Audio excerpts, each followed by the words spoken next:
Father God, thank you so much for bringing us here this afternoon. We praise you and thank you, Lord, for the week that just passed. In your faithfulness, Lord, in providing for us, in your faithfulness, Lord, in sustaining us. For all of us, Lord God, who were working, thank you for the wisdom that you gave, for the strength that you gave. In everything that we needed, Lord God, you were there ahead of us, ever faithful in providing everything, Lord God, that we needed. We did not have to ask for everything, Father God, but you were there automatically supplying everything, Father God, the energy that we needed, the food that we needed, oh Lord, the protection that we needed. We thank you, Father, that we are wrapped in your presence and in your protection, O Lord. And we thank you, Father, for the week that just passed, that we survived it, that we gained something from it, that we were able, Father, to do many things because of your grace.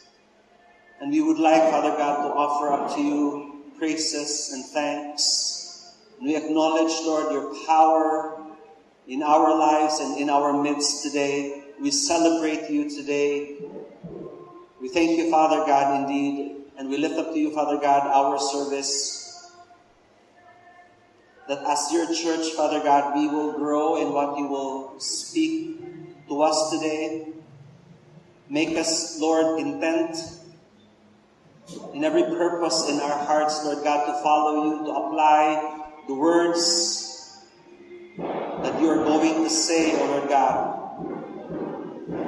Change our hearts, Father, that our hearts will be in tune with yours, O God. We lift up to you, Father God, the rest of our hour together. That truly, Lord, we will all look to you. And that, Lord, awe and wonder will once again cover us as we listen to you speak to us today. This is our prayer in Jesus' name. Amen and amen. If most of you, I recall, were here last Sunday. At the end of the service last Sunday, my wife stood here and explained to all of us that we are a SEC-registered church. We have a permit from the mayor of Mandaue to conduct service here. So this is what you would call a legitimate church. And I would like to tell you that in standing here and in delivering the sermons Sunday after Sunday, I would like to tell you ahead that the sermons are prepared 2 weeks ago. Okay, so this sermon entitled The Effective Church, which I am going to deliver today, has been done 2 weeks ago. Why 2 weeks ago? Because my staff there will have to do the PowerPoint. Now, the reason why I'm sharing this is because I did not expect for my wife to stand last Sunday to explain the church. But that was so because we started 2021 and we had to process everything anew. Okay, so what I'm actually trying to say to all of us is that I just marvel at the move of the Holy Spirit that this would be our word today to cement what my wife said to all of us last Sunday. That our church, My Refuge, is a legitimate and licensed one. So today, mga Igsoon, I would like to discuss with all of us the effective church as we will learn in the series of Acts chapter 13. Okay, we are still in Acts. This will be our last chapter for Acts 13. Okay? Back at the beginning of the pandemic, in April, I said into our recorded service that I will be delivering a sermon starting in Acts 4 up until chapter 13. That was the program, I believe, of the Holy Spirit for us. And I praise God that we are back here at Insular. And so this series in Acts will be ended by this chapter. So, Acts chapter 13, we'll be reading from verse 1 up until verse 4. Now, there were at Antioch, in the church that was there, prophets and teachers, namely Barnabas and Simeon, who was called Niger, and Lucius of Cyrene, and Manaen, who had been brought up with Herod the Tetrarch. Coincidentally, this Herod the Tetrarch was the one who beheaded John the Baptist. Manaen was someone close to Herod the Tetrarch, but he became a Christian. While they were ministering to the Lord and fasting, the Holy Spirit said, "Set apart for me Barnabas and Saul for the work to which I have called them." Then when they had fasted and prayed and laid their hands on them, they sent them away. So being sent out by the Holy Spirit, they went down to Seleucia, and from there they sailed to Cyprus. This is our text. But our text is really just this one. There were at Antioch, in the church that was there, prophets and teachers. So let me just begin by showing you a somewhat humorous adage that there are three kinds of people in the world. Okay? There are three kinds of people in the world, and find out for yourself where you belong. Okay? Some people make things happen. These are people who are leaders. These are people who go to work. These are people who are visionaries. They make things happen. Okay? They make things happen. Now, there are also people who watch things as they happen. There are other people who watch other people, okay, as they do things. There are people who watch things as it happens. These are the spectators. Okay? Then, the remaining others wonder or have no clue as to what happened. Wala lang. Pabanjing-banjing. No drive. No goal. They don't care. They have no plans. Happy lang sila. Mona. So somehow, pwede na siguro mo makakulaan na ako sa, okay? Far be it na you're in number 3, ha? Grabe good ka story anang number 3 good.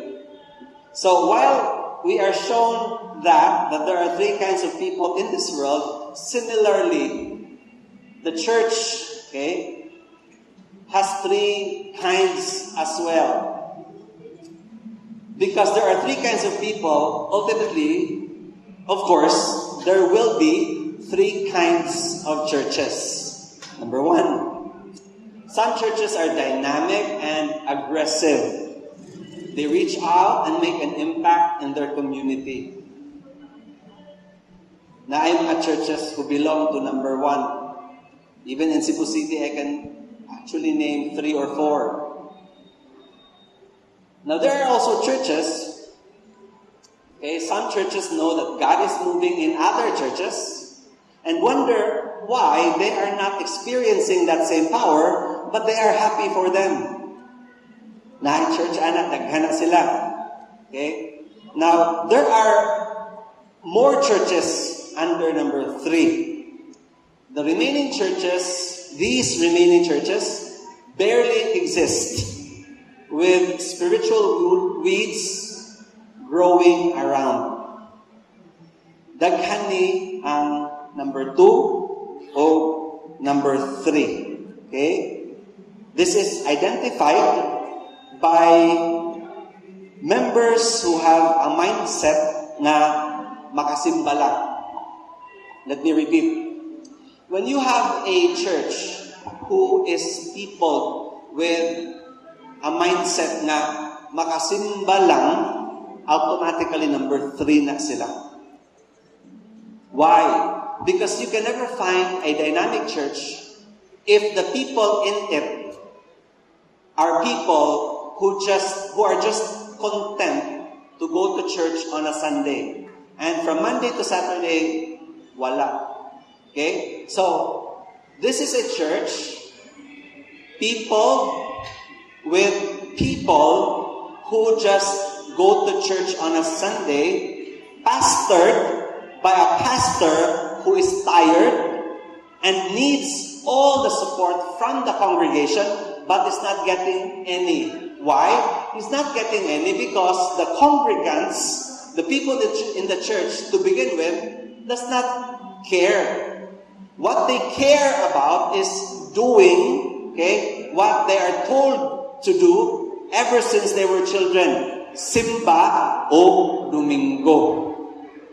Okay? So, the pastor cannot expect involvement, cannot expect support, because, of course, to begin with, lisod na kayo na siya pangitaong, lisod na kayo na siya i-expect sa iyang mga tao, okay? Wala man. Ang concept sa iyang mga tao is, human na, ang ako gibuhat na ako dire, pasalamat gani ka, pastor, kaya na ako dire. Ing simba ko. So, mauna siya. And so, today, because we are in a series, and the title of our message is The Effective Church, then today, by God's sovereignty and grace and power, we will be taught about the character of an effective church. Because it is so important, mga igsoon, that you are going in a church, to a church that is effective. Why do you go to a particular church? Why do you go to a particular church? Ayaw dyan kong ingnang, duol man, pastor. Please lang. It is so sad, it is so bad if that is your reason in going to a particular church kay duol. One has to go to a particular church because you are blessed. One has to go to a particular church because you feel you can do something in this church, that you can be involved, that you can impart your gifts in this particular church, that you can make a difference in this particular church. Far be it, mga iso, that you are here seated in simba ka dire, kaya inyo balay na din, ha? Thirdly, you have to go to a particular church wherein you will be blessed. Every time you go home, makaingon ka, I have learned something. I have learned many things. And you are inspired, your head is lifted up. You are encouraged, you are built up.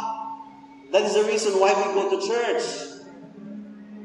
If our reason to begin with in going to church is because masoko si mama, or to appease our conscience and our guilt because of the religion that we had before, then that's sad.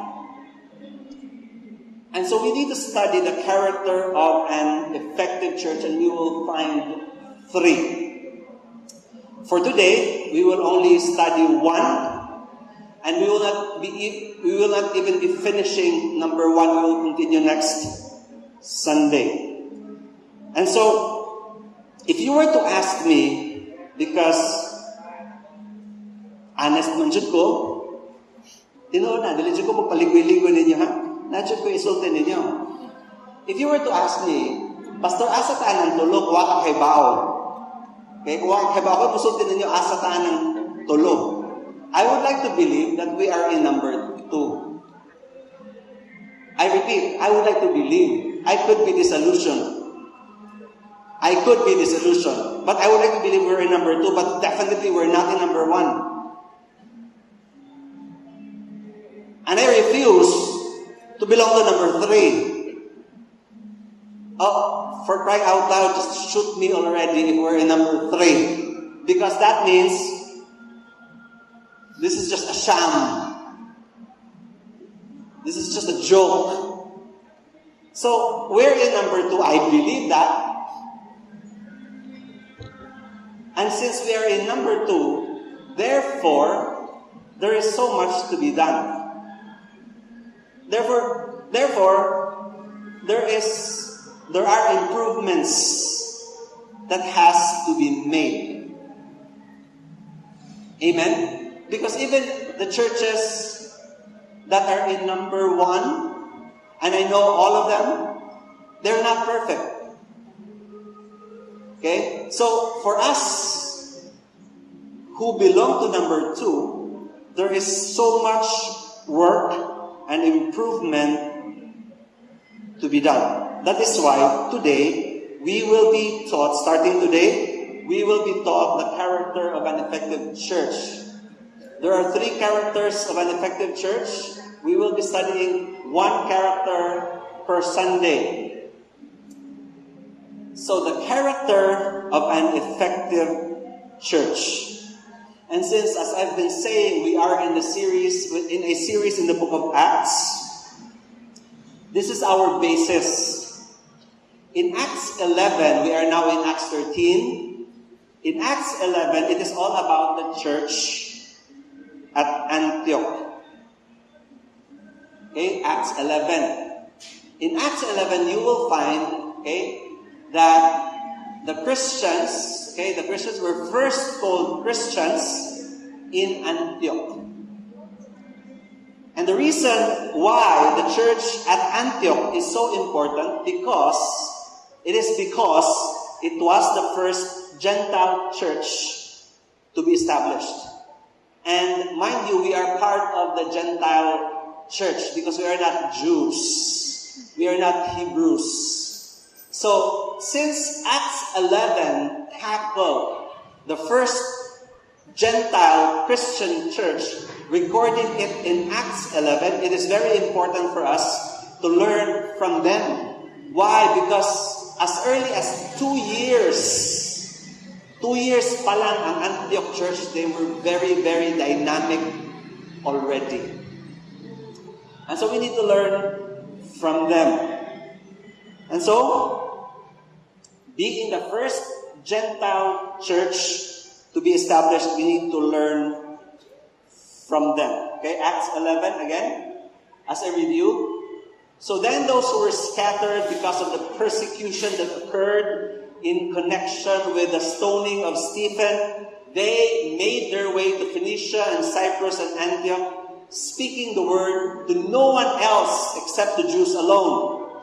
And you would think that hindered or limited the move of the gospel? No. Because this is verse 19, it automatically tells us in verse 20, but, however, there were some of them, men from Cyprus and Cyrene, who came to Antioch and began speaking to the Greeks, meaning they began speaking to the Gentiles also, preaching the Lord Jesus, and the hand of the Lord was with them, and a large number who believed turned to the Lord. Now, right off the bat, mga igsoon, I would like to tell you, these unnamed heroes of the faith, are so great because they were the ones who went to the Gentiles. If not for them, we would not be here today. Because they spearheaded a work that Jesus Christ already predicted when He was here on earth. And you have to recall that the work of delivering the gospel to the Greeks or to the Gentiles was not done by the apostles. It was done by these unnamed men from Cyprus and Cyrene. Why? Because Jesus Christ already said that would happen. And so, what is so wonderful and beautiful about the church at Antioch is that one. The Lord was with them. Why? Because in the text, verse 21, the hand of the Lord was with them. And a large number who believed turn to the Lord. So, to begin with, what sets apart or what makes the church at Antioch so good, so beautiful, so powerful? It has to begin with that. The Lord was with them. Mojud na ang tinguhan nato mga igsoon as we go to church every Sunday. Okay? That the Lord is with us. It is not enough that we are here. Because while we live our lives, before we come, we have to have a personal relationship with our Savior, our Lord, Jesus Christ. Because if there is no personal relationship, if there is no individual relationship, and we just come here on a Sunday to hear an hour's message and then go back to the world unchanged and regenerated, nothing will happen. And so, to begin with this sentence, the Lord was with them, that is the standard, that is the goal. And I hope and pray that in my refuge, all of you who are here can truly say that the Lord is with all of us and really the Lord of all of us. Mone ako prayer.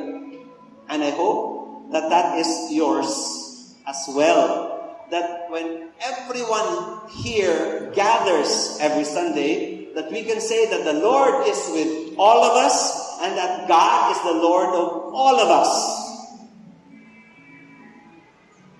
So, if mona ang ato tinguha to begin with, we are on the right track.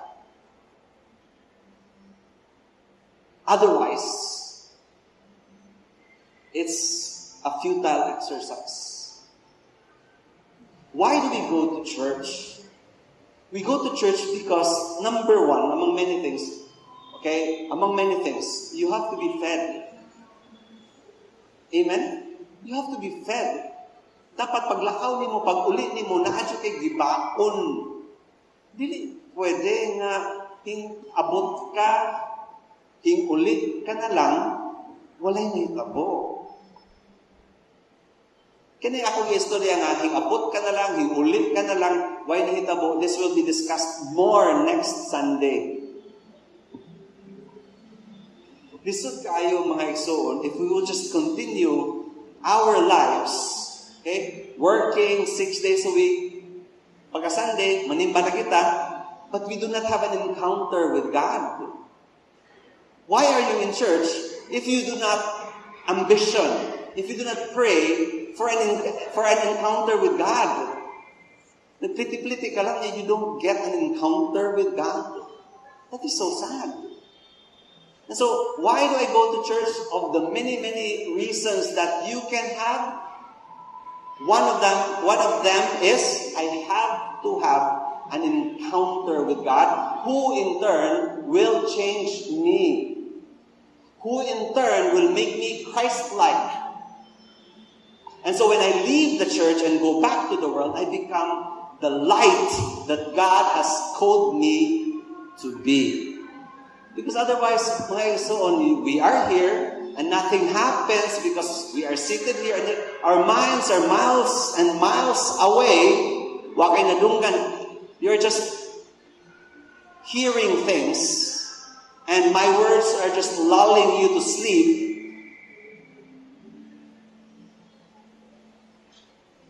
What did you know? And so the Lord was with the church at Antioch. And because the church at Antioch is our standard, is our ideal, then that should be our ideal. That the Lord is with all of us, and that the Lord is our Lord. The church at Antioch grew under the leadership of Barnabas and Saul. Okay. We're going back to Acts 11. The church at Antioch grew under the leadership of Barnabas and Saul. actually it began with Barnabas. And so, Barnabas arrived, okay, in Antioch to check out this new Christian church. And so when he saw the Christians there, automatically he decided that this new church needed a pastor.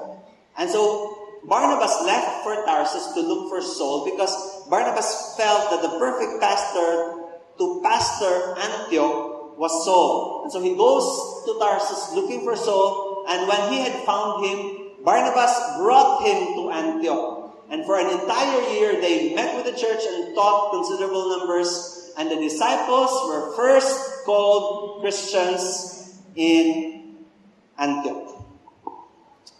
And so, if we were to learn from the Antioch church, okay, because that is our aim today, if we were to learn from the Antioch church, to be an effective church like Antioch, our church has to have good leaders. That will have to begin with the pastor and the people serving in church and the people holding ministries in this church. This church will have to have good leaders like Antioch. They were named in our text. If we were to learn from the Antioch church, okay, the church at Antioch was taught well. Of course, because of their good leaders. So, it's simple, okay? It's a matter of consequence. Because they had good leaders, of course they were taught well. And because they were taught well, mo na ni ang pinakanindot, okay, among the three.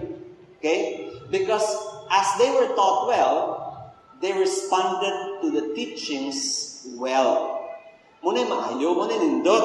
Okay? Because it really will not amount to anything, igsoon, if we are people here with good leaders and that you are taught well, but you will not respond to the teachings well.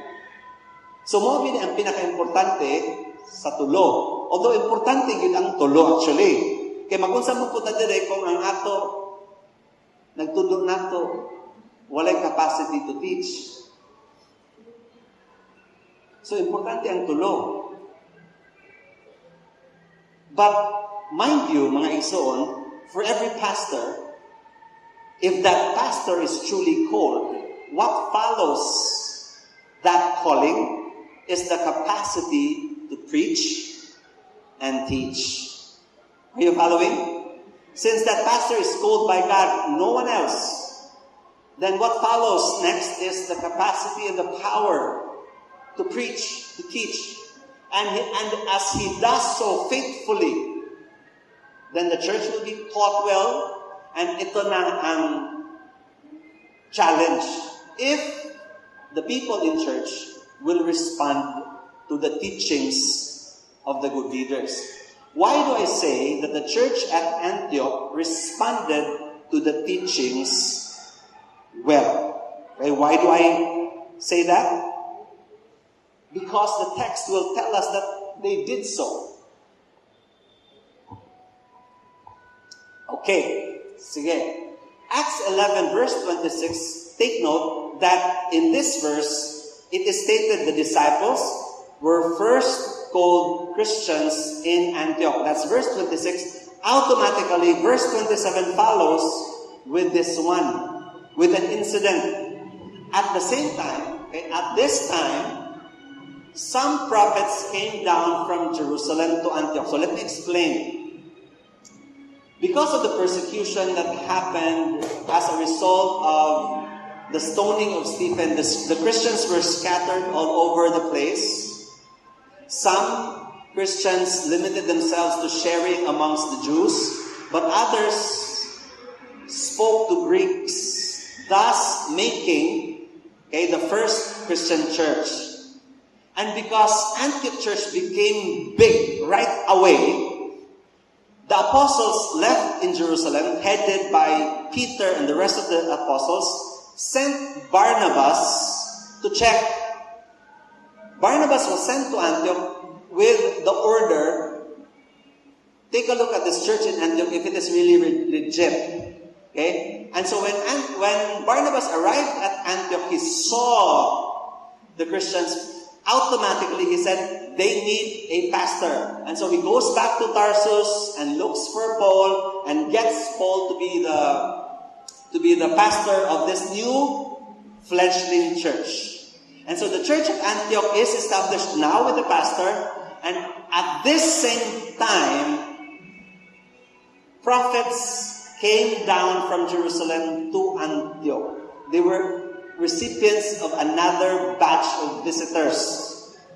One of them, named Agabus, stood up and began to indicate by the Spirit that there would certainly be a great famine all over the world, and this took place in the reign of Claudius. Okay. So, because Agabus, a prophet, prophesied that there will be a great famine all over the world, what did the church at Antioch do? And in the proportion that any of the disciples had means, each of them determined to send a contribution for the relief of the brethren living in Judea and Jerusalem. And this they did, sending it in charge of Barnabas and Saul to the elders. For a church that was 2 years old. Now, in verse 29, what is so important here is that we are told each of them determined. So each one of them decided to help in their hearts. But sometimes, na may mga tao no nga, igo lang sa plano, wag yun kabuhat. But verse 30 will tell us, this they did. Sending the alms in charge of Barnabas and Saul to the elders. So even as an early church, even as they were still a very young church spiritually, they already practiced what they were hearing. They already applied the lessons that they were learning. And that is the reason why I say the church at Antioch responded very well to the things that they were taught. And it is so wonderful even for such Christians who are very young spiritually, okay, that this largely Gentile church showed their love for their Jewish brethren in Jerusalem by sending them famine ayuda. Amen? For someone so young. And mind you, brothers and sisters, it is the outreach helping the main church. This is what is happening. The church at Jerusalem and Judea was already established, headed by the apostles. And now, okay, a famine is happening all over the world. It is not Jerusalem who is helping Antioch, but it is Antioch helping the main church. And that is why, to begin with, the church at Antioch was a very dynamic one. Amen? Dynamic because each one of them determined, and whatever they determined, they did just that. Amen? And that is part and parcel of being a Christian, operating in love, responding well to the teachings that he is hearing, or listening, or being taught. Because, brothers and sisters, if I were talking here for an hour, and then you will go home, and you will be asked, unsay imo nakapon sa wali kaganina? And then you will say, basta. Basta. So basta. You will have to get something. Okay? Because, let me tell you, mga igsoon, a sheep needs to be fed. A sheep needs to be nourished and nurtured. When you come to a church, okay, we are all likened as sheep. If you were to be malnourished sheep, Okay, whose fault is that? If you were to be malnourished sheep, whose fault is that? Okay, it is partly my fault. It is partly your fault. Yes, because you are malnourished, maybe because you didn't get any from your shepherd. You're also malnourished in part because you don't have a private devotion yourself in your own home. So, mga iso, we really need to learn from these brethren who were at Antioch. It is so amazing. And it is just so relevant in our times these days. Di ba, we are all seeking for an ayuda. Makatawa ko ba kayo? I live in Happy Valley. Ninahuman na lang, nakabalik na lang ko sa Insular after 9 months of not being able to preach here. I can truly say, wajud ko ka, dawat ayuda sa Guadalupe. O sige, kung ingon sa ako mga brethren nila ba, may pa mo naka third wave, wave upon wave of ayuda. Sa Guadalupe, wag hindi kailang ayuda. But this church in Antioch being so young, not just by their age, but by their spirituality, were the one sending ayuda. And just for that alone, mga isun, has to make us think, am I the same? Am I the same? Because most Christians, ngayon sila, 20 na ako katuig Christian. 20 na ako katuig na Christian. And yet, you are here because you only want what you can get. Even if you boast to the pastor, even if you boast amongst the people here, 20 years na ako nga Christian, what have you done? What are you giving? Kaya kung 20 years na ka, and you're boasting at 20 years na ka, but your coming here is that of a consumer mentality, you're still missing the point. Because there was no consumer mentality in the Antioch church. They all gave, and each one of them. Not just some of them, not just most of them, but each of them.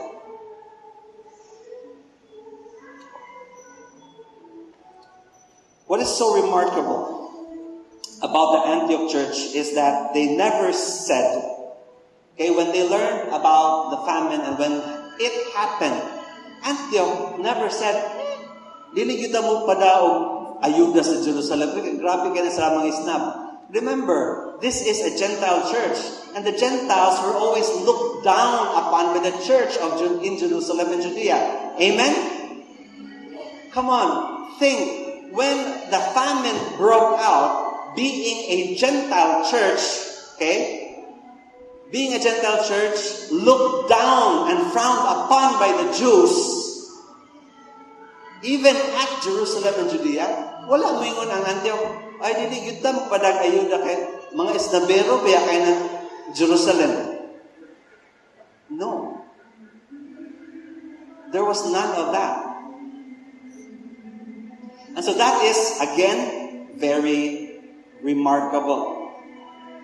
So, what this means, mga igsoon, is that the Antioch church is so great because they practiced and performed what they were taught.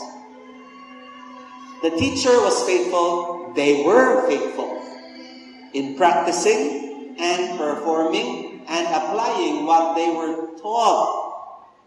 Mona, that is what makes Antioch remarkable. Not only with their leaders, but the people. They were a church filled with the Holy Spirit and of love. And our text, Acts 13, will tell us that they prayed. And that the Holy Spirit spoke to them, set apart for me Saul and Barnabas, for the work of which I have called them to do. They were a church filled with the Holy Spirit because they were always praying.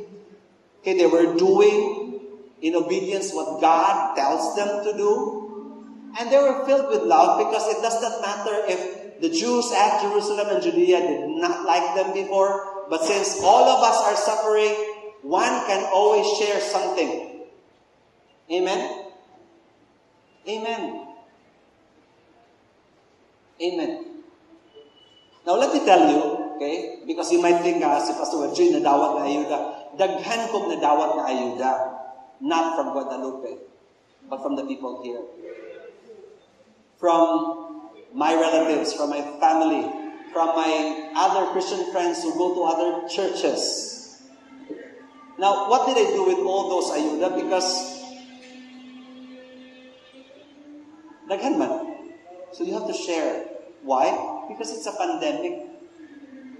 One cannot have an attitude nga, na kay 5 kasako nga bugas, and you will say, ato jud na, daginuton kay. No, matakhebaw nga, asa ni kutub, asa ni pandemic. You don't do that. You don't have an attitude like that.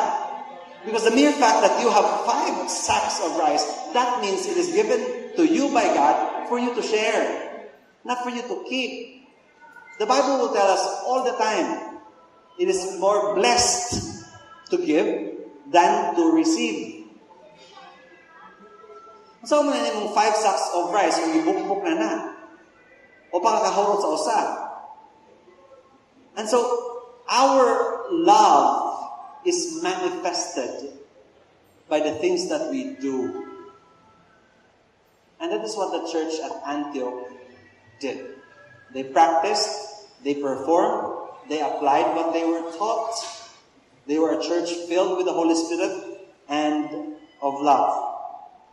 The church at Antioch obeyed to the letter what Jesus said, written in John. This is what John writes, "A new commandment I give to you, that you love one another even as I have loved you, that you also love one another. By this attitude of yours, all men will know that you are my disciples if you have love for one another." Why? Because if you do not have love for one another, how will the outsiders see us as God's children? If we do not have love even for each other, we're all just a bunch of hypocrites.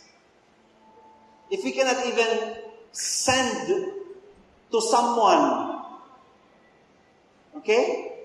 If you cannot send to someone, if you cannot give to someone, if you cannot deliver, there is no reason why you can't. Kadaghag lalamove, kadaghag lalaber daw. Ano sa to? Whatever, grab, daghan, Palawan, daghan, na may sakyanan. Walay rason. If the Antioch church, who was so limited in travel at that time, gave it to their pastors and their elders so that the church at Jerusalem and Judea could help, if they did it, there is no reason why we cannot now.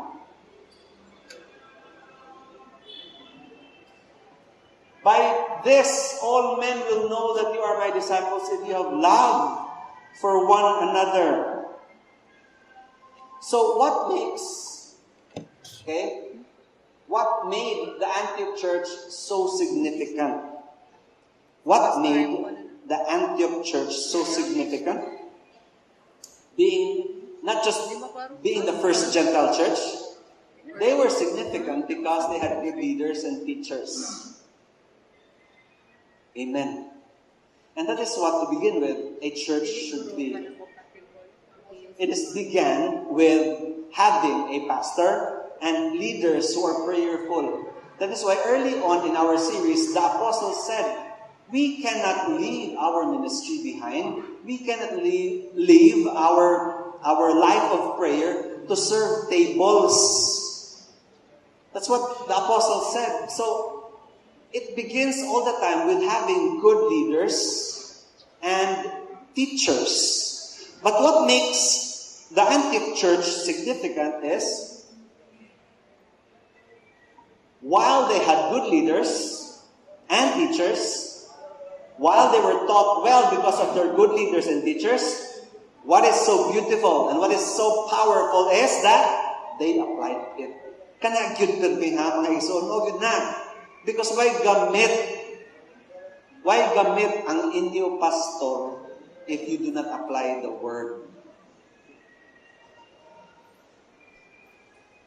Bisag ang inyo pastor makadaog pag Pulitzer or Nobel Prize if you do not apply the words that you have been taught in church, there's really no point. Another one.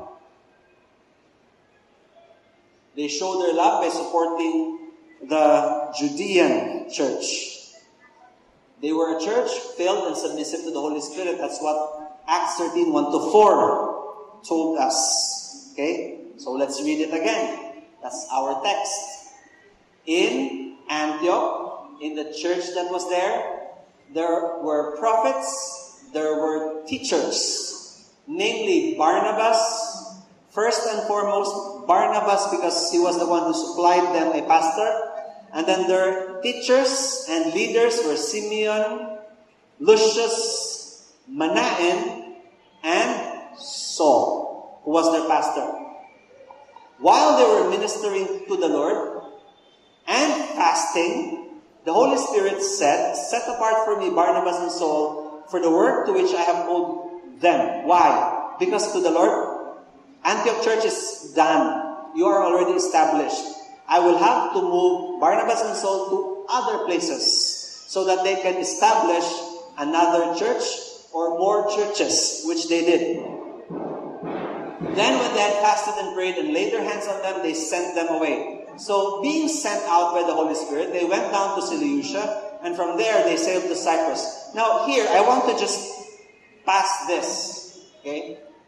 What is so remarkable about the Antioch church? There are so many. And in this verse, we will find that they were not a selfish church. We already know that because they sent Ayuda in Jerusalem and Judea. But this is one thing also that we can learn something from them. They sent them away. Now, let me tell you honestly, when you have good leaders, and the good leaders will say, "I am sent away by the Holy Spirit to another church, to another place, to establish a church there," the first reaction of a church will be, "No."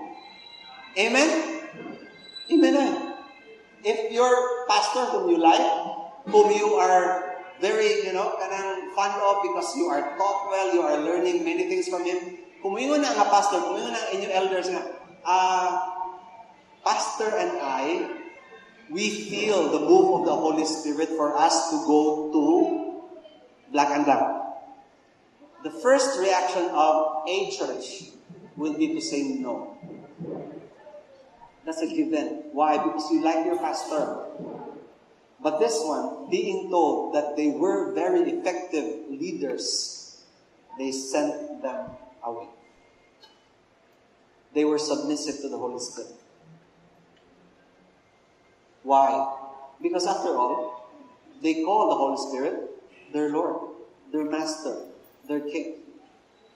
Para nila, okay, if that is the will of the Holy Spirit, if that is the will of God, we can stand. And judging from what they were doing, they truly could stand. Because after this, right after this, verse 4, Barnabas and Paul sails away. 2 years lang si Barnabas o si Saul sa Antioch. But they readily gave up their pastor. And so, they were utterly dependent and submissive to the Holy Spirit, who energized every phase of their ministry. Energized. Okay, the word energized or energy is encircled there because it is so important. Why? Because that is life. Energy is life. And the opposite of energy is very, very dangerous to you and to the church that you represent. Why? Because it is either, tulo ra gyud ka mo klase nga Kristiyano. Dynamic, active, energetic. Number 2, lukewarm. None is a scripture. And the Lord said, if you're lukewarm, I will spit you out.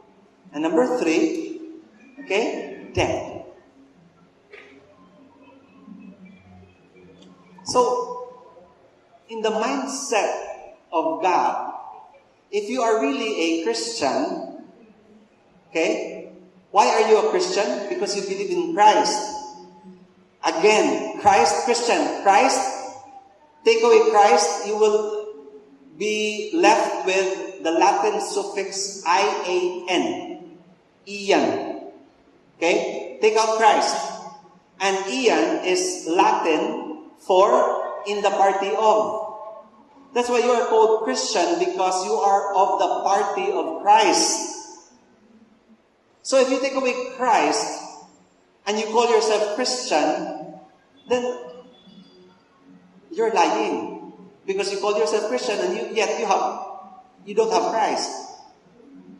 So when you say to yourself and to people that I'm a Christian, you are really telling the world that I am of the party of Christ. And so this word energized that is encircled there is very, very important, okay, for you to know that you are in the right. Am I an energized Christian? Am I vital? Am I living? Because the opposite of this is spiritual lethargy. And that is what we learn of the number 3 kind of church, which has spiritual weeds growing around. Spiritual lethargy, okay, is present in a lot of people who call themselves Christians. Present. Why? Because it is so easy to say, to claim that I am Christian. But the thing is, the Lord said, by their fruits, you shall know them. Simple kayo. Kung saan man ka na mag-iong ka-Christian ka niya, ang iyong gisultian cannot see the fruit there. And so it's either you're alive and you're dynamic and you're aggressive and you're making an impact, or you have that spiritual lethargy. And what is that? Spiritual lethargy is a state of indifference with regard to your own spiritual growth and vitality. And there's that word, vitality. Vital. Living. Spiritual lethargy is present in a lot of people who call themselves Christians.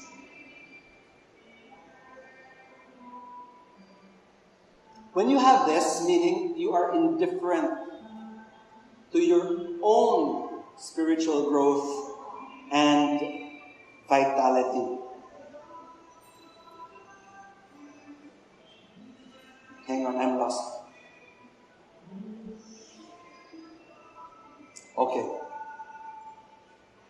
When we talk about spiritual liturgy, it means that you don't have life. There is no vitality. You don't have life, therefore you are not growing. Why? Because you're dead. In the sermon, All in the Family, this was last week, we learned, okay, about the word lifeblood.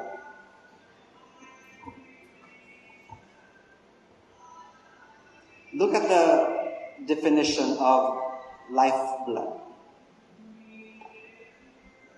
It is the indispensable factor or influence that gives something its strength and vitality. There's that word again.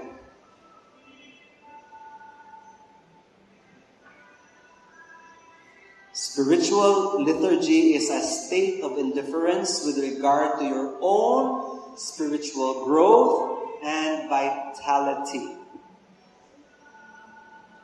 Weigh yourself. Assess yourself. If you are a dynamic Christian or someone who is lethargic spiritually. We learned of this word last week, okay? Because of that important word, vitality. Okay? So, here, my son, if we have liturgy, okay, if we have spiritual liturgy, then, listen, if you are lethargic in your spirituality, then it is no surprise that you would belong to number 3, and that the church that you belong to is in number 3. Because you're dead. The remaining churches barely exist with spiritual weeds growing around. Question. Why do weeds grow in your garden or yard? It's because we're talking about spiritual weeds. Okay, sige, tumaga na. I will not ask you to answer me, just answer it yourself. Why do weeds grow in your garden or yard? Natubag na niya? Simple, di ba? Simple, good. Whatever your reasons are, whatever your answers are, sakto na. Wala mangguguitan. Di ba? Or, I just don't care. Or, we simply allow it. And Christianity is like that. Weeds are represented by Satan, who muddle and trouble our lives. And so, if we allow the weeds to grow up, okay, then it will have an effect in our lives. Okay, we allow these weeds to grow in our Christianity, in our relationship with the Lord, because we are so lazy to take them out. Why do weeds grow? It's because we allow them to grow. And so therefore, Christians must be diligent. Christians must be active and dynamic. Watching, keeping watch all the time. In his own life, that sin is not there. Being diligent to always rely on God. To study the Word of God, to pray at all times. That is how we will keep all these spiritual weeds out. And so if we are that, then of course we will belong to number 1. Some churches are dynamic and aggressive. They reach out and make an impact in their community. And the church, mind you, mga Yusuf, has to be dynamic. Why? Because God expects it to be. God expects it to be because we have Christ. We have the Holy Spirit living within us. We have the Holy Spirit. And so that makes us vibrant and aligned and dynamic and powerful. If you're listening to the Lord through me, His servant, you are to be dynamic. Why? I'll give you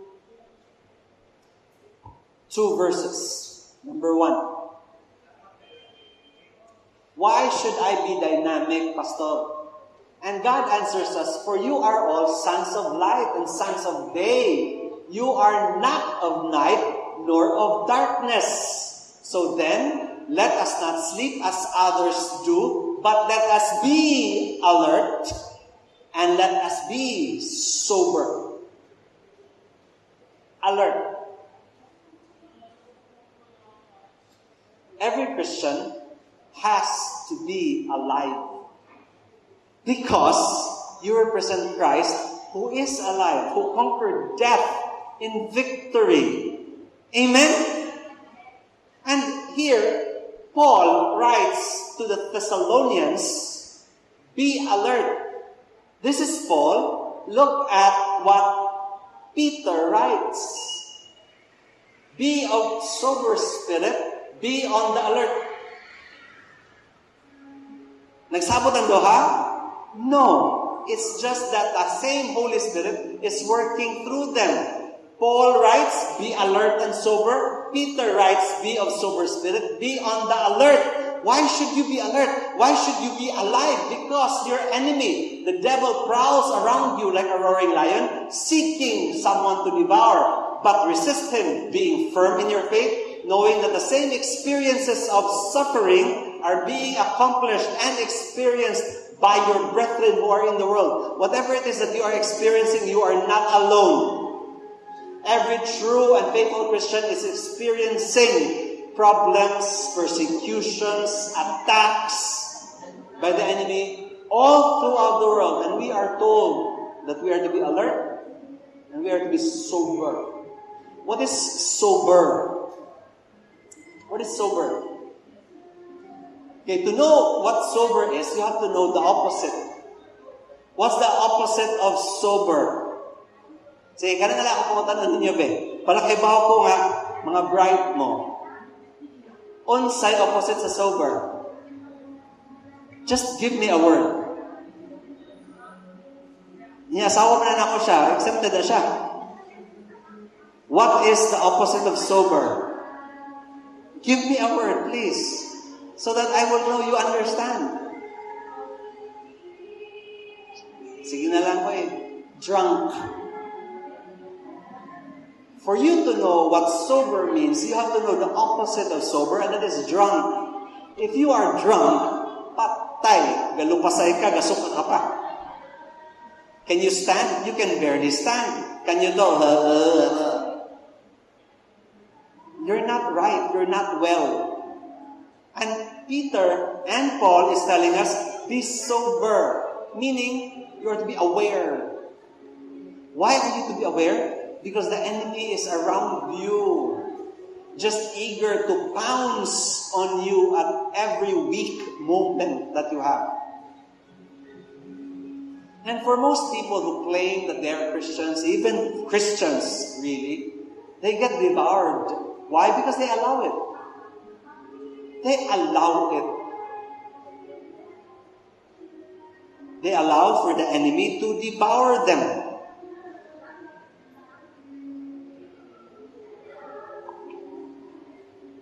I have a favorite author. This is my favorite author of all time. A.W. Tozer. He said, there is little communion and little joy in the Lord. To have a cold heart with little pity, little fire, little love, and little worship is spiritual liturgy. If everything in your life is little, almost, you are under spiritual liturgy. When everything is little about you, your communion with God is little, you have little joy in the Lord, you have this cold heart, you have little pity, little fire, little love, little worship. Front seat na ka. Front row na ka sa spiritual liturgy. You already know where you are. You already know where you are. And so, what are the symptoms? Wow, doctor. What are the symptoms of spiritual liturgy? Pero, so that we will know. So that we will know, of course, mahala, lethargic na ito, wakang hibaw, mo na ni. Constant indulgence in sinful actions. Number 1. If you meet someone who calls himself a Christian and yet falls into sin a lot of times, and then says, I'm just weak, I'm only human, please lang, kumita na yan. Please lang, you are lying. You are lying yun. You are lying yun because that is not the truth. Why? Because I will prove to you that that is not so. Because, here, for this reason, I remind you to kindle afresh the gift of God which is in you through the laying on of my hands. For God has not given us a spirit of timidity, but of power and love and discipline. Take note, if you call yourself Christian, the Lord has given you a spirit of power, a spirit of love, a spirit of discipline. Not of timidity. What is timidity? Okay, being fearful, being afraid, being shy. That's being timid. Lack of boldness, lack of confidence. That's timidity. And the Lord is saying, Anak, I did not give you a spirit of timidity. I did not give you a spirit of fear.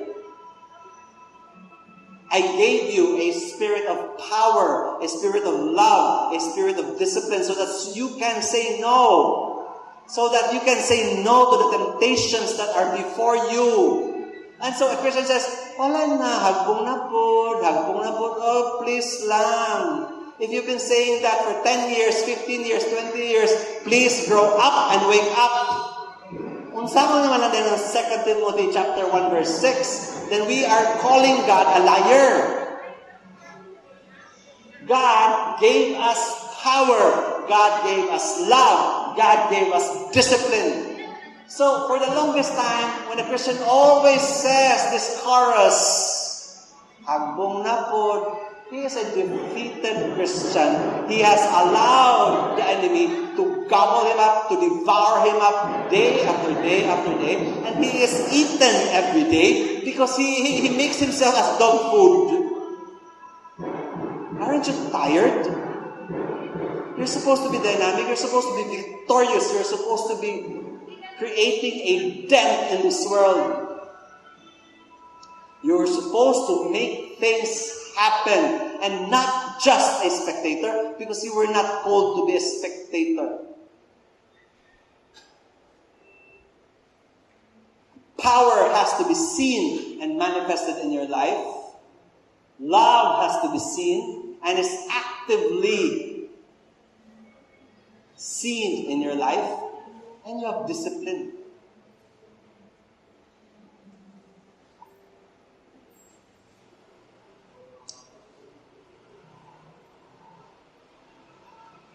Next. What are the symptoms of spiritual liturgy? Little or no desire to pray? Of course. Letter C. Engaging in Christless entertainment and activities and loving it. I cannot tell you what these are. Depende na ninyo. Okay? But if your entertainment that you are in is Christless and you are enjoying it, then that means something. You might ask, Pastor, unsa may kanang, how do I know that my hobby or the thing that I am so entertained of is good, is okay? Ang tubag ana mga isod is very simple. You will just have to be able to say, I do it for the glory of God. Why? Because we are told, in everything that we do, let it be for the glory of God. So if you are entertained, okay, by this Christless activity, whatever that is, going to bars, whatever that is, usarigid kabukuan aspect, can it glorify God? Kanaragid. And the thing is, it does not glorify God, and you know that it doesn't, but you enjoy it pag yun. Avoidance of personal accountability. You want to be alone. You don't want to be touched. You don't want to have to be, to be questioned. You don't want anyone questioning you. You don't want anyone hovering over your back, watching your life. You don't want to explain to anyone. And so you are saying, I am a Christian who wants to be left alone. Leave me alone. I'm okay. I just come here. Pasalamat mo yung ari ko. Dili siya pwede anak. Dili siya pwede anak because the Lord said, you are an ear, you are the hands, you are the feet, you are part of the body. The church is a body, you are the limbs. Dili pwede nga yung wako'y labot ninyo. So, dili siya pwede. Decreased appetite for Bible reading, meditation, study.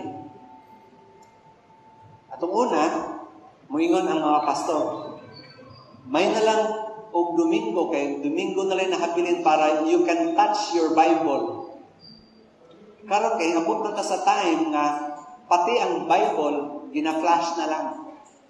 You come here, we don't require for you to bring Bibles, but there was such a time. There was such a time that people came to church with Bibles. Karon, it's not required because it's there. And so, kung ang pastor doon na may na lang kay Domingo nakahikap og Bible, karon unsa naman lang. If you have no desire, if you have no appetite for Bible reading, meditation, and study, and this I will always say, if you eat well, if you have a good appetite with food, it should be the same or even more with the Word of God. How sad na kung nindot may katagana when it comes to food, but when it comes to the Word, diazepam, sleeping pill. And makatog jud ko, pastor, kung mag-read ko sa Word. Oh, praise God na igamit ang Word. But you have spiritual liturgy, mga iso, and if you have no appetite for Bible reading, meditation, and study. Selfish, letter F, selfish and materialistic thoughts, goals, and orientation. And here we go. There is no for the glory of God in your life. Everything that you do is because you enjoy it. Feel ko lang, gusto ko. There is no for the glory of God in your life. It's so sad. It's so sad because everything that you do should be fueled by giving glory to God. When you do well in your work, it is because you want God glorified. When you want to be a good husband, a faithful one, it is because you want God glorified. When you want to be a caring, loving, supportive, understanding, patient father, it is because you want God glorified in your life. Otherwise, if there is no reason that we will glorify God in our lives, what is the point? There is no drive. It will all be for the self. And that is why, mind you, husbands, if you are husbands here, the reason why we are faithful to our mates is because not just our love for our wives, but that can fail a lot, but it has to be that we want to give glory to God, and that can only stem from our love for God. And the reason why we are so disciplined and we are so diligent and we are hard workers in the office is because, not just because we love our work, we love our jobs, we don't want to be fired, especially in this pandemic, it is so difficult to get a job, but because we love God. And we want to give God all the glory who gave us this job.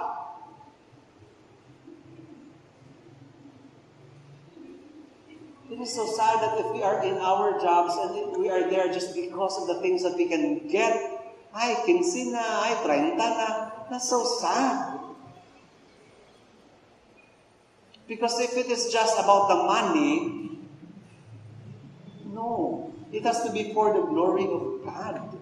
That makes us the kind of Christians that we are, and that sets us apart from a lot of people. Why do you work hard for the glory of God? Why are you a good person for the glory of God? Why are you a good mother? Why are you a good listener? Why are you a good friend? Why are you a good provider? It is all because of the glory of God. Because if this is just all for money, wow, my iPad flew. How did that happen? See? If there is no glory of God in our lives, there is no direction. There is no standard.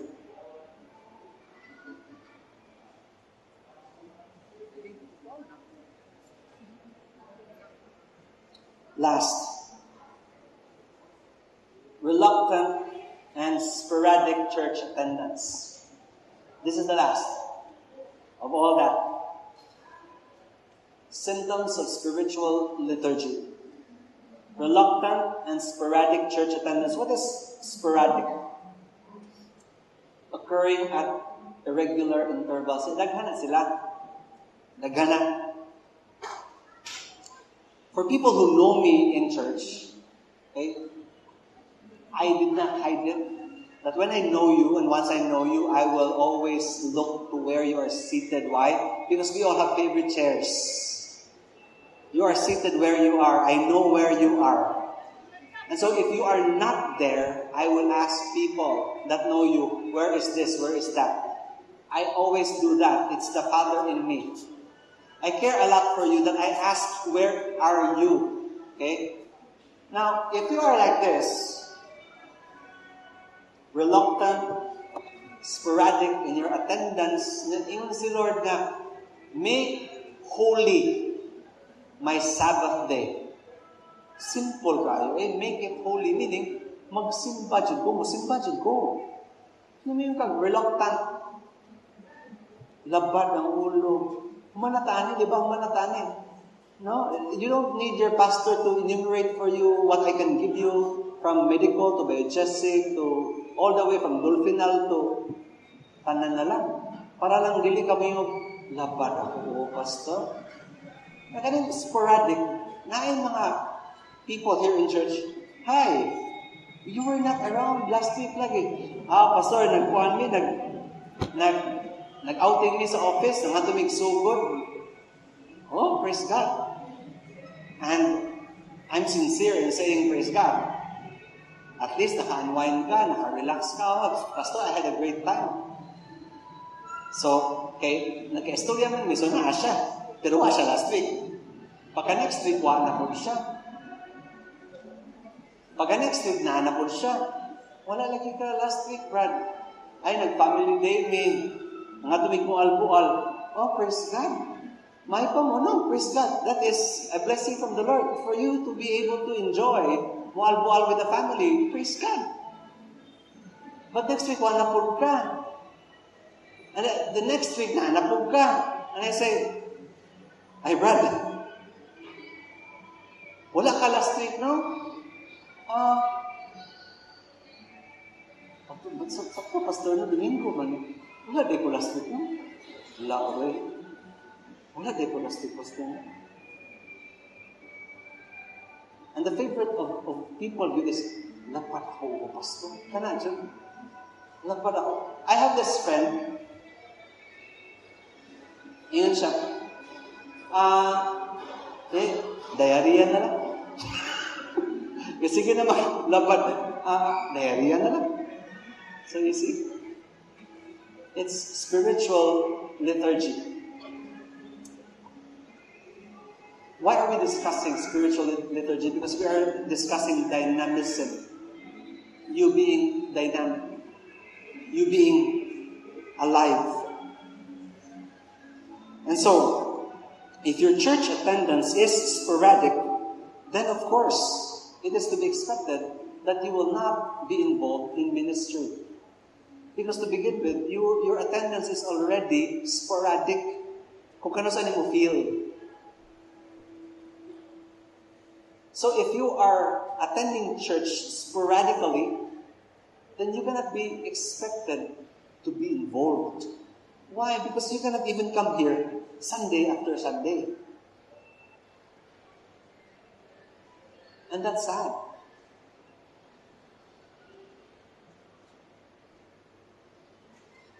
And so what energizes ministry in the church? Because we want to be number one. We want to be a church that creates an impact. We want to be a church that reaches out to the community. We don't want to be a church that has spiritual weeds growing. We do not actually want to be a church who is happy for other churches' success. We want to be a dynamic church. And so what energizes ministry and the church? And it is simple. If we were to learn from Antioch, service and prayer. Service meaning your personal involvement in the church, not the service, not the fellowship. Service, what you do in church, and prayer. Okay, our text. While they were ministering, and ministering is actually from the word serving.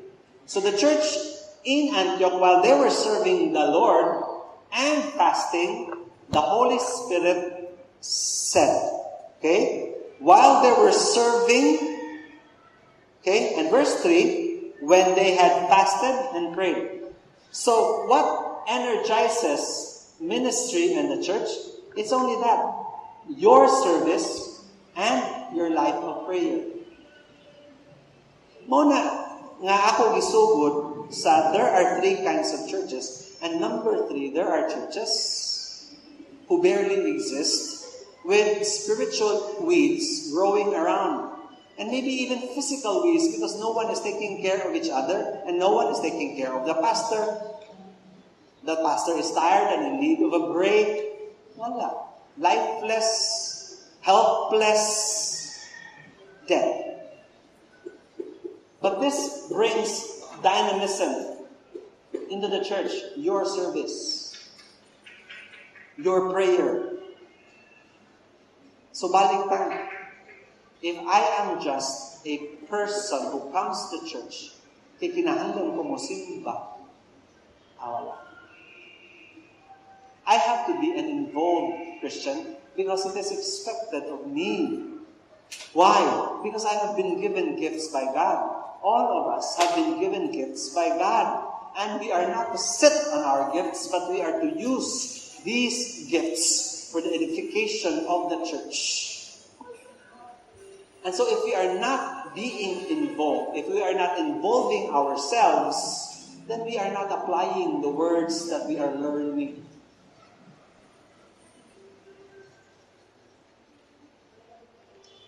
And so today, having Antioch as our role model, 3 factors that make for an effective church. Number 1 is Spirit-filled church leaders. Number 1, sa nang orasa, introduction tong tanan, mo nang number 1. We will continue next Sunday actually. I know. I'm at the end of my sermon, but gito yun na ako. The introduction is very important. 3 factors that make for an effective church. Number 1 has to be Spirit-filled church leaders. So we'll stop there. We'll continue this next week and on to number 2. Now why is this important? Because in the text, it begins with, okay, here. Let me just read it to you, huh? Okay, take note. Listen very carefully. To be an effective church, you have to have Spirit-filled church leaders. In Antioch, we learned that the leaders there were Barnabas and Saul. This is Saul. This is Barnabas. When Barnabas arrived in Antioch and witnessed the grace of God, he rejoiced and began to encourage them all with resolute heart to remain true to the Lord. For Barnabas was a good man, full of the Holy Spirit and of faith, and considerable numbers were brought to the Lord. Spirit-filled church leaders. Barnabas was a good man, full of the Holy Spirit. Barnabas was full of faith. A church needs good leaders. That's Barnabas. And this is Saul. Saul, who was also known as Paul, filled with the Holy Spirit. So you see, leaders have to be filled with the Holy Spirit. Why? Because it is the Holy Spirit that counsels. It is the Holy Spirit that guides and teaches. It is the words and the wisdom of the Holy Spirit that provides the words that the pastor is speaking. It is the Holy Spirit that provides anointing to the pastor that teaches. You will hear pastors and you will say, walay anointing. You can say that and you can feel that. You can also say of pastors, wa magtuon. That's also true. That's also true. Whatever it is, whatever your opinions are about a particular pastor is important. Dili lang your judgment because you dislike him. But a pastor is important because he is called by God to minister to his own people, to teach his own people. Okay, listen very carefully, to teach his own people. And that pastor, that leader has to be faithful with that call by studying very well, by praying all the time, by relying on his grace, by living a righteous life and not living a sinful life. And all of that will create an anointing for the servant. When you say, why anointing? Question mark. Ano may anointing? There is something. There is trouble. There is a problem. So I am here, I'm standing, and only you can say if I have anointing or not. Pwede po bumayo nga. O, di gamay mo. Why anointing? Naranan ninyo. But it is important for a Barnabas, for Saul, for pastors to be filled with the Holy Spirit. That's number one, to have an effective church. But we will go to number two. It is not just the responsibility of the pastor, it is the responsibility also of the church who listen to the pastor. Amen? So, give and take. It is not all the pastor's job. Because the pastor can live all his life living a righteous life, studying and praying, if the people will not apply it like the Antioch Christians did. Walay may tao. So right now, let me end with this by telling, okay, there's another one, sorry. Okay, how important it is. This is when the apostles decided that they needed to elect deacons in the church. Okay, this is Acts 6 pa. Therefore, brethren, select from among you 7 men of good reputation, full of the Spirit and of wisdom, whom we may put in charge of this task. So you see, to have good leaders in church, one has to have good reputation, one of good repute, but you have to be full of the Spirit. Importante yun na. And so, here, okay, in Antioch, in that church there were prophets and teachers. So in ending, as we end, if you are in leadership positions, women, youth, YP, young professionals, herald, you are already in leadership positions. You are already in leadership positions. Why? Ushering. Why? Because you are ministering, you are doing something, you are serving. Technical. Step up. Why? Because when you grow, you are expected to teach. You are expected to teach, and I will give you verses on that next Sunday and the following Sundays. If you are in leadership positions, you have to step up because you will not be like that until you die. Because for the longest time, before I became a pastor, I was immersed in the worship team. I served in the worship team for so long before I became a pastor. Promotion does not come from the east nor from the west, but from the Lord. If you are faithful at what you do, God will promote you. That is why the Lord said, set apart for me Barnabas and Saul. The Lord was calling them to do many things. Why? Because they proved themselves faithful. If you prove yourself faithful, God will use you more. Why? Because He is glorified in your life. And so if you are just seated here, if you are just attending, my cry, my request for all of you is that be involved. Because that is what God wants for you. I want it, but not only me. God wants you to be dynamic. God wants you to be vital. God wants you to exercise your Christianity. and that you are to affect the lives of the people around you. And so we will continue next Sunday.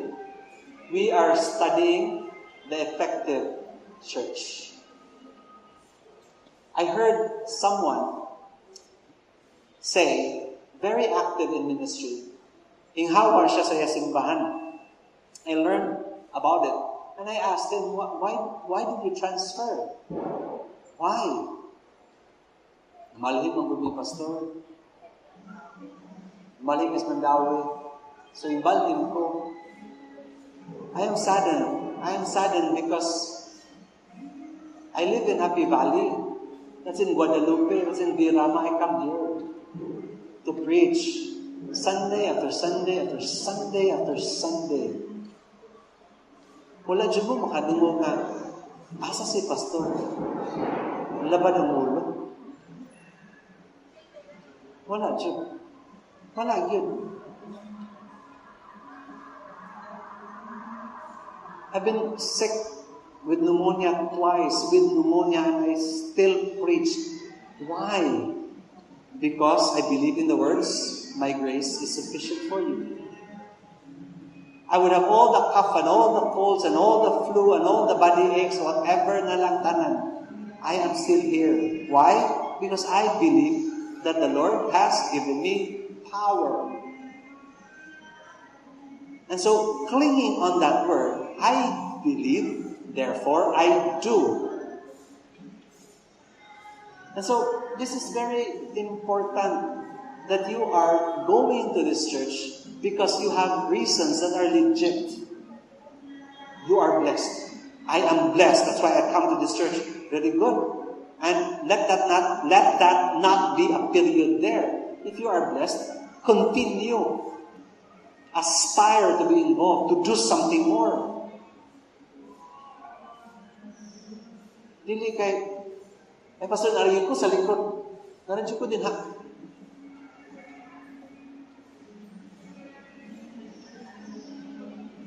The person who taught me very well when I was young, when I was still based in Manila, the person who taught me very well, the person that I looked up to very well, who trained me,